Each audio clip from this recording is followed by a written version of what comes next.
चौथे चरण के मतदान की मेगा कवरेज लगातार जारी है। सुबह 7 बजे से 9 जिलों की 59 सीटों पर मतदान शुरू हो चुका है। इस दौरान प्रधानमंत्री मोदी ने भी वोटिंग की अपील की है।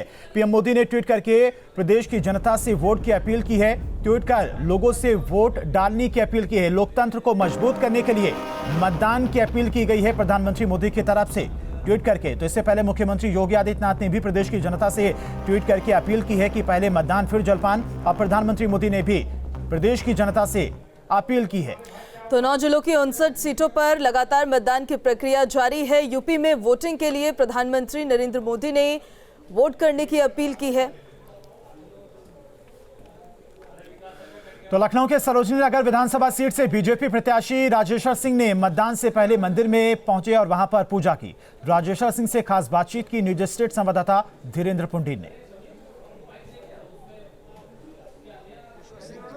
राजेश्वर जी, जिनकी सीट पर सिर्फ दिल्ली, यहाँ नहीं, लखनऊ नहीं, दिल्ली में बैठे हुए लोगों की भी निगाह होगी। राजेश्वर जी, आपने एक नए कोर्स में एडमिशन लिया, पढ़ाई की नहीं और एग्जाम देने जा रहे हैं, क्या है? नहीं, बहुत अच्छा रिजल्ट है। पार्टी चुनाव लड़ती है, पार्टी की विचारधारा चुनाव लड़ती है और ये पार्टी पूर्ण बहुमत से सरकार बनाने जा रही है और बहुत भारी विजय होगी यहाँ के कार्यकर्ताओं की। अच्छा, ये कहा जा रहा है आपने खुद ही एक ऐसी सीट चुनी है जहाँ जातीय संतुलन आपके हक में नहीं, क्या चक्कर है ये इतनी बड़ी? मैं जात पात में विश्वास नहीं करता। मैं लोगों से भी यही कहता हूँ, ये 21वीं शताब्दी में यदि हम जाति और धर्म के आधार पर राजनीति करेंगे, देश के लिए भी खराब है, प्रदेश के लिए भी खराब है। ये काम समाजवादी पार्टी करती है। पहले प्रदेश को जातियों में तोड़ेगी, फिर छोटी छोटी जातियों को जोड़ेगी, फिर उसके बाद एक धर्म का तुष्टीकरण करेगी, पाकिस्तान की बात करेगी, जिन्ना की बात करेगी, आतंकियों के मुकदमे छोड़ने की बात करेगी, फिर कहेगी कि जुमे के दिन छुट्टी हो जानी चाहिए बच्चों की, फिर उसके बाद। तो लखनऊ की सरोजनी नगर सीट से बीएसपी कैंडिडेट हैं राजेश्वर सिंह, जो कि फुल कॉन्फिडेंस में नजर आ रहे थे। हमारे संवाददाता उनके साथ में मौजूद हैं, उनसे बातचीत की है।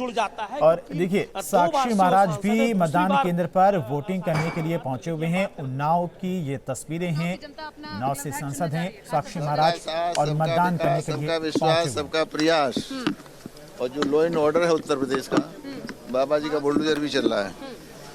और आतंकवाद का मुद्दा इस पूरे चुनाव में सुनाई दिया, लेकिन असदुद्दीन ओवैसी कह रहे हैं, इसी तरीके समाजवादी पार्टी कह रही है कि ध्रुवीकरण करने की कोशिश की जा रही है। आतंकवाद केवल भारत के लिए नहीं, सारे विश्व के लिए अभिशाप है।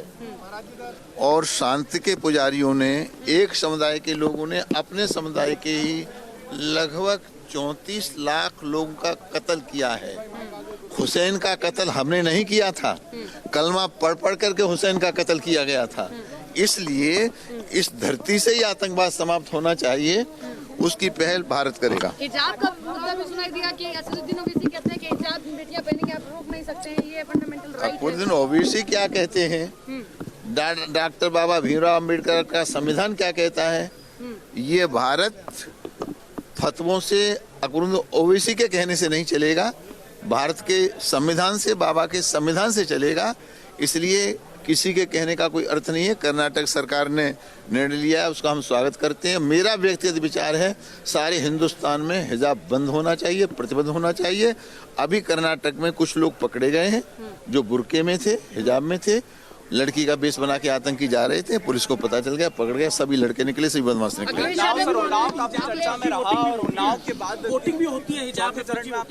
हाँ, वोटिंग भी होती है, कौन वोट को देखने वाला नहीं है, आप भी नहीं देख सकते, पुलिस भी नहीं देख सकती। इसलिए भारतीय जनता पार्टी ने निर्वाचन आयोग को लिख के दिया कि वोटिंग में हिजाब प्रतिबंध होना चाहिए।